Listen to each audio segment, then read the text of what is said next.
자, 오늘은 국민의당이 창당 2주년을 맞이한 날입니다. 아무래도 분당 상황이 심각하기 때문에 기념식도 마냥 축제 분위기만은 아니었습니다.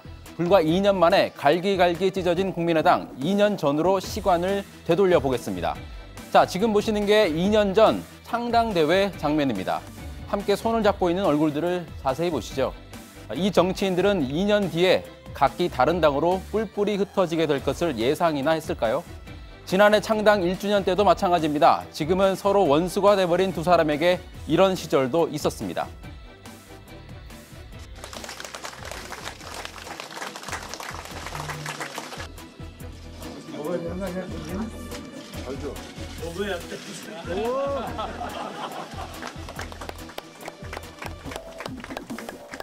자, 지난 2년간 국민의당은 나름대로 성과가 없지 않았습니다. 총선에서 돌풍을 일으켰고 국회에선 캐스팅보트 역할로 몸값을 높이기도 했죠. 2년 전 창당 당시에 안철수 대표가 무슨 다짐을 했는지 다시 한번 들어보겠습니다. 지금 이 기회가 어쩌면 우리에게 주어진 마지막 기회일지도 모릅니다. 저는 국민의당에 이번 선거에 제 모든 것을 걸겠습니다. 자, 안철수 대표가 내 모든 걸 걸겠다, 마지막 기회다라고 다짐했던 국민의당은 창당 2년 만에 사실상 해체 수순에 들어갔습니다. 오늘 창당 2주년 행사장에선 분당 국면의 하이라이트라고 할 수 있는 장면이 펼쳐졌습니다. 중재파 의원 2명이 통합신당 합류를 공식 선언했습니다. 국민당과 끝까지 함께할 것이고 국민당이 가는 방향에 또 하나의 중검다리라도 만드는 그런 역할을 충실히 해내겠습니다.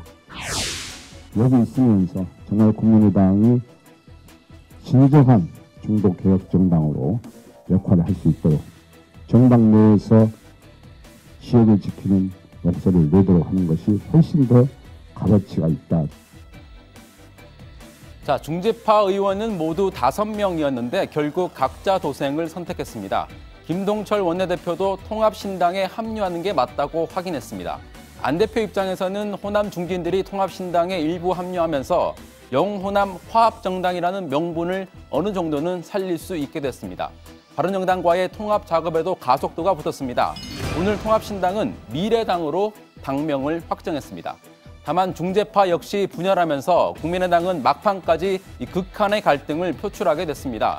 오늘 통합신당 합류를 선언한 박주선 국회 부의장은 반통합파 민주평화당을 향해 날선 비판을 했습니다. 지금 분당을 해가지고 나가면서 별별스러운 미사일구를 다 동원하고 있습니다만 그건 진정한 호남인의 뜻은 아닐 것이고 그 정당은 국민이 내리뿐만 아니라 호남에서도 발붙이기가 어려운 정당이 될 것이다. 저는 그렇게 여겨요. 하지만 반통합파는 예정대로 6일에 민주평화당 중앙당 창당대회를 열 계획입니다. 오늘 중재파였던 황종 의원이 합류하면서 한껏 고무된 표정입니다.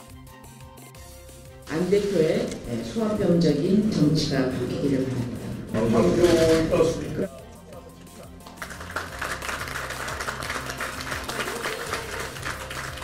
환영합니다. 제가 분명 설명을 하겠습니다. 저는 지금 나갑니다. 그럴 때가 다시 들어오고. 자, 국민의당에서 아직까지 입장을 명확히 밝히지 않은 의원은 중재파로 분류됐던 이영호 의원, 그리고 유보파인 송기석, 송금주, 박선숙 의원 정도가 있습니다. 우선 박선숙 의원은 비례대표이기 때문에 탈당하지 않고 통합신당에 남을 가능성이 큽니다. 송기석 의원 역시 통합신당 합류로 가닥을 잡았습니다. 이영호 의원은 민주평화당, 송금주 의원은 무소속으로 남을 가능성이 큽니다. 자, 그렇다면 통합신당과 민주평화당의 의석 분포는 어떻게 될까요? 아슬아슬한 예측을 해보겠습니다. 정반장의 예. 자, 입장이 불분명한 송금주 의원을 제외하면 국민의당에서 통합신당을 선택하는 의원은 19명, 민주평화당으로 가는 의원도 19명이 될 것으로 예상이 됩니다. 거의 정확히 양분이 된 셈인데 바른정당 9명을 포함하면 통합신당은 최소한 28석은 확보할 것으로 보입니다. 다만 민주평화당엔 비례대표 3명이 포함되어 있기 때문에 이들이 국민의당에서 출당되지 않는 한 통합신당은 31석이 될 것으로 예측이 됩니다. 그렇게 될 경우 민주평화당의 실질적인 의석수는 16석에 그쳐서 교섭단체 구성은 힘들 것으로 예상이 됩니다.